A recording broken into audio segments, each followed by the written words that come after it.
How to change name on Twitter. Hello everybody, welcome back to the channel. Today I'll guide you on how you can change your name on Twitter app. Now, first thing what you want to do is open up the Twitter app and make sure you are logged into the account.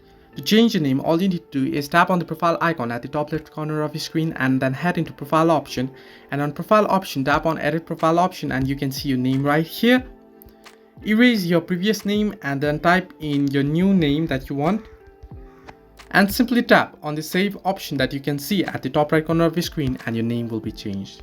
Similarly, if you want to change your username, head back and head into profile icon again and then head into settings and support. Under settings and support, head into settings and privacy, and there tap on your account option and tap on account information. You can see the first option, username. Simply tap on it, and all you need to do is erase this username and you can type in new username. Make sure that your username is not taken. If your username has already been taken, you can type in another and then simply tap on done icon once you do it and your username will be changed.